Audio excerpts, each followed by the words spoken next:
ಹನುಮನ ಜನ್ಮಸ್ಥಳ ಅಂಜನಾದ್ರಿ ಬೆಟ್ಟಕ್ಕೆ ರೋಪ್ವೇ ನಿರ್ಮಾಣಕ್ಕೆ ಕೇಂದ್ರ ಸರ್ಕಾರದಿಂದ 80 ಕೋಟಿ ರು ಅನುದಾನ ಬಿಡುಗಡೆ ಮಾಡಲಾಗುತ್ತಿದೆ ಎಂದು ಮಾಜಿ ಶಾಸಕ ಪರಣ ಮುನವಳ್ಳಿ ಹೇಳಿದರು.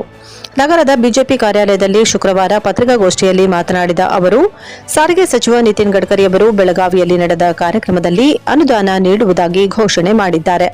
ಅಂಜನಾದ್ರಿ ಅಭಿವೃದ್ಧಿಗೆ ಬಿಜೆಪಿ ಸರ್ಕಾರವು 120 ಕೋಟಿ ರು ಅನುದಾನ ಘೋಷಿಸಿ ಅಂದಿನ ಮುಖ್ಯಮಂತ್ರಿ ಬಸವರಾಜ ಬೊಮ್ಮಾಯಿ ಅವರಿಂದ ಅಭಿವೃದ್ಧಿ ಕಾಮಗಾರಿಗಳಿಗೆ ಭೂಮಿ ಪೂಜೆ ಸಹ ನೆರವೇರಿಸಲಾಗಿತ್ತು ಎಂದರು.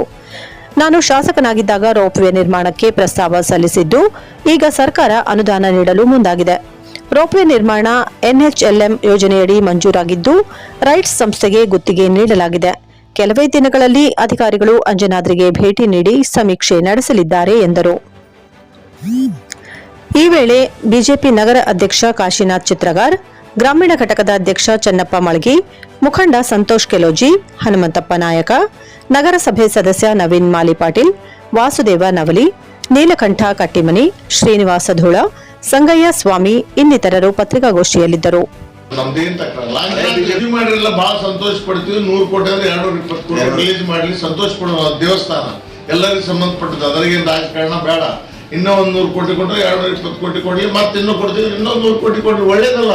ಖಂಡಿತವಾಗಿಯೂ ಅವ್ರದ್ದು ಕರ್ತವ್ಯ ಮಾಡಲೇಬೇಕು. ಆದ್ರೆ ಅವ್ರು ಕ್ಲಿಯರ್ ಮಾಡೋದು ಅವರು ಅಲ್ಲಿ ಅಸೆಂಬ್ಲಿ ಒಳಗಿರ್ತಾರ, ಅವ್ರು ಮಾಡೋದು. ಹಿಂದೂಗಳ ಶ್ರದ್ಧಾ ಕೇಂದ್ರ ಅಂಜನಾದ್ರಿ ಹನುಮಪ್ಪ ಇಡೀ ವಿಶ್ವ ನೋಡಾಕತ್ತೈತಿ.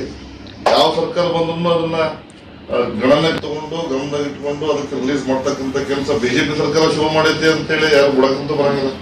ಯಾಕಂದ್ರೆ ಹನುಮಪ್ಪ ಬಿಜೆಪಿಗೆ ಅಷ್ಟೇ ಸಂಬಂಧ ಇಲ್ಲ, ಎಲ್ಲ ಹಿಂದೂಗಳಿಗೂ ಸಂಬಂಧ.